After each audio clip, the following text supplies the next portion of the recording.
S ನಾನು ಮತ್ತು ಗುಂಡಾ ಭಾಗ 1 ರಿಲೀಸ್ ಆಗಿ ಭಾರಿ ಯಶಸ್ಸನ್ನು ಪಡೆದುಕೊಂಡಿತು. ಇದೀಗ ನಾನು ಮತ್ತು ಗುಂಡಾ ಭಾಗ 2 ಸಿನಿಮಾ ತೆರೆಗೆ ಬರಲು ರೆಡಿಯಾಗಿದೆ. ಈ ಸಿನಿಮಾದಲ್ಲಿ ಶಂಕರನಾಗಿ ಕಾಣಿಸಿಕೊಂಡವರು ರಾಕೇಶ್ ಅಡಿಗ ಅವರು. ಸದ್ಯಕ್ಕೆ ನಮ್ಮೊಟ್ಟಿಗೆ ಅವರೇ ಇದ್ದಾರೆ. ಸರ್ ಬನ್ನಿ ಮಾತಾಡ್ಸ್ತಾ ಹೋಗೋಣ. ಸರ್ ನಮಸ್ತೆ, ಹೇಗಿದ್ದೀರಾ? ಸೂಪರ್ ಆಗಿದ್ದೀನಿ ಮೇಡಮ್, ನೀವು ಹೇಗಿದ್ದೀರಾ? ನಾನು ಚೆನ್ನಾಗಿದ್ದೀನಿ. ಬಿಗ್ ಬಾಸ್ ಆದಮೇಲೆ ನಿಮ್ಮ ಲೈಫ್ ಹೆಂಗೆ ಚೇಂಜ್ ಆಗಿದೆ ಅಂತ? ತುಂಬ ಚೆನ್ನಾಗಿದೆ, ಒಳ್ಳೆ ಅಪ್ರಿಸಿಯೇಷನ್ ಸಿಕ್ತು ಆ್ಯಂಡ್ ಜನದ ಪ್ರೀತಿ ಸಿಕ್ತು. ಬಿಗ್ ಬಾಸ್ ಈಗ ಜ್ಞಾಪಕನೇ ಇಲ್ಲ, ಒಂಥರ ಕನಸ್ತರ ಅನ್ಸುತ್ತೆ. ಬಟ್ ನನ್ನನ್ನು ಪ್ರೀತಿ ಮಾಡೋ ಸಂಖ್ಯೆ ಜಾಸ್ತಿ ಆಗಿದೆ.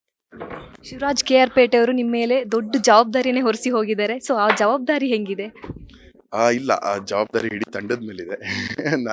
ನನ್ನ ಪಾತ್ರ, ನನ್ನ ಜವಾಬ್ದಾರಿನ ನಾನು ಮುಗಿಸಿದ್ದೀನಿ. ಇನ್ನು ಪ್ರಮೋಷನ್ ಪಬ್ಲಿಸಿಟಿ ಅಷ್ಟೇ. ಬಟ್ ಖುಷಿ ಇದೆ, ನನಗೆ ಹೆಮ್ಮೆ ಇದೆ. ನನ್ನ ಏನು ಆ ಜವಾಬ್ದಾರಿ ಇತ್ತು ಅದನ್ನು ಕರೆಕ್ಟಾಗಿ ನಿಭಾಯಿಸಿದ್ದೀನಿ. ಕಾನ್ಫಿಡೆನ್ಸ್ ಇದೆ ನನಗೆ.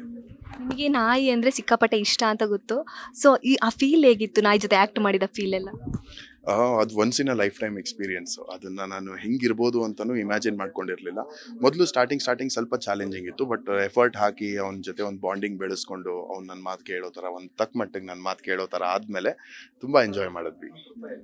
ನೀವು ರ್ಯಾಪರ್ ಆಗಿ ತುಂಬ ಸಾಕಷ್ಟು ಹೆಸರನ್ನು ಪಡೆದುಕೊಂಡಿದ್ದೀರಿ. ಸೊ ಈಗ ರ್ಯಾಪರ್ ಜರ್ನಿಯಿಂದ ಸ್ವಲ್ಪ ದೂರ ಉಳ್ದಂಗೆ ಕಾಣಿಸ್ತಾ ಇದೆ, ಹೌದಾ ಏನು ಅಂತ?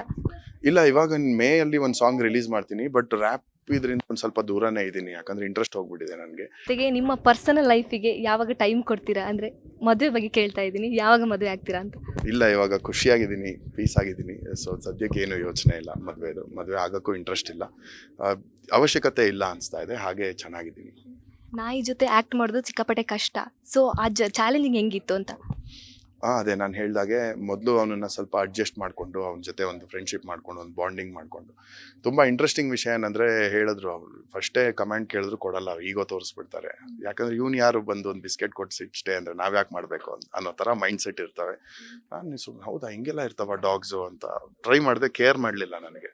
ಆಮೇಲೆ ಒಂದು ಸ್ವಲ್ಪ ಟೈಮ್ ಅವ್ನಿಗೆ ಅಭ್ಯಾಸ ಆಗಿ ಅವ್ನ ಬಿಸ್ಕೆಟ್ ಎಲ್ಲ ಕೊಟ್ಟು, ಓಕೆ ಇವನ್ನ ಕೆಲಸ ಮಾಡಿಸ್ಕೊಳ್ಳಲ್ಲ ಅಂತ ಆ ಡಾಗಿಗೊಂದು ಮೈಂಡ್ ಸೆಟ್ ಬಂದಾಗ ಆಮೇಲೆ ನನ್ನ ಮಾತು ಕೇಳೋಕ್ಕೆ ಸ್ಟಾರ್ಟ್ ಮಾಡ್ತು.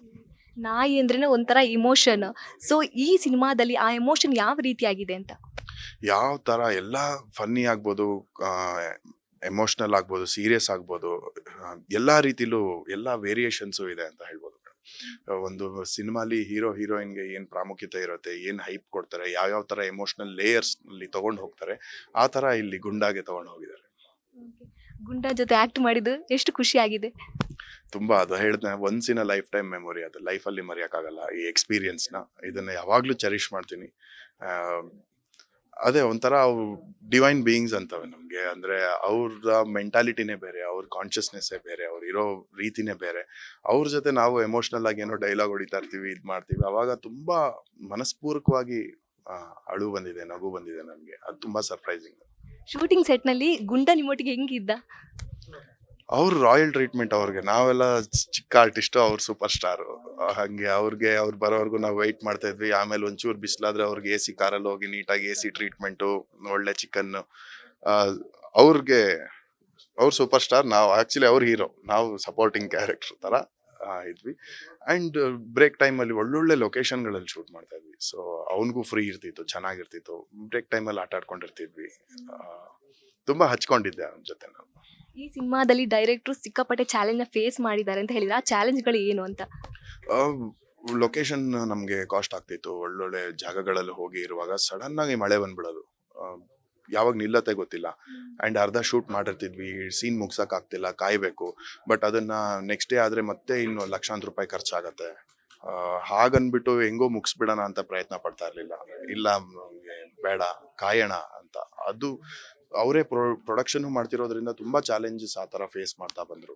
Because of location, because of weather, ಅದು ಯಾವುದಕ್ಕೂ ಕಾಂಪ್ರಮೈಸ್ ಆಗಲಿಲ್ಲ. ನನಗದು ತುಂಬ ಖುಷಿ ಆಯಿತು. ಆ್ಯಂಡ್ ನನಗೂ ಅನ್ನಿಸ್ತು, ಇಷ್ಟು ಕಾಂಪ್ರಮೈಸ್ ಆಗದೆ ಇಷ್ಟು ಕಷ್ಟಪಟ್ಟು ಮಾಡ್ತಾ ಇದ್ದಾರೆ, ನಾವು ಹೋಲ್ ಆ್ಯಂಡ್ ಸೋಲ್ ಡೆಡಿಕೇಟೆಡ್ ಆಗಿ ಈ ಸಿನಿಮಾಗೆ ಕೆಲಸ ಮಾಡಬೇಕು, ಸಪೋರ್ಟ್ ಮಾಡಬೇಕು. ಬಿಗ್ ಬಾಸ್ ಆದಮೇಲೆ ಒಂದಷ್ಟು ಸಿನಿಮಾಗಳ ಮೇಲೆ ಕಾನ್ಸಂಟ್ರೇಟ್ ಮಾಡ್ತಾ ಇದ್ದೀರಾ. ಸೊ ನೆಕ್ಸ್ಟ್ ನಿಮ್ಮ ಕೈಲಿ ಯಾವುದೆಲ್ಲ ಸಿನಿಮಾಗಳಿವೆ ಅಂತ? ಇದಾದ್ಮೇಲೆ ಒಂದು ವಿಲನ್ ಪಾತ್ರ ಮಾಡಿದ್ದೀನಿ, ಆಲ್ಮೋಸ್ಟ್ ಮುಗ್ದಿದೆ ಅದು. ಅದಾಗಿ ಇನ್ನೊಂದು ಮೇ ಇಂದ ಶೂಟಿಂಗ್ ಸ್ಟಾರ್ಟ್ ಆಗ್ತಾ ಇದೆ. ಒಂದು ಒಳ್ಳೆ ಪಾತ್ರ ಮಾಡ್ತಾ ಇದ್ದೀನಿ. ಎಲ್ಲ ವಿಭಿನ್ನವಾಗಿದೆ, ಎಲ್ಲ ಒಳ್ಳೆ ತಂಡಗಳ ಜೊತೆ ಮಾಡ್ತಾ ಇದ್ದೀನಿ. Okay sir, thank you so much. ನಾನು ಮತ್ತು ಗುಂಡಾ 2 ಸಿನಿಮಾಗೆ ಒಳ್ಳೇದಾಗಲಿ sir. Thank you madam, thank you. ಇದಿಷ್ಟು ರಾಕೇಶ್ ಅಡಿಗ ಅವರ ಮಾತಾಗಿತ್ತು. ಕ್ಯಾಮ್ರಾ ಪರ್ಸನ್ ಶಿವಮೂರ್ತಿ ಜೊತೆ ಕೀರ್ತಿ, ಅಶೋವೇಗ ನ್ಯೂಸ್, ಬೆಂಗಳೂರು.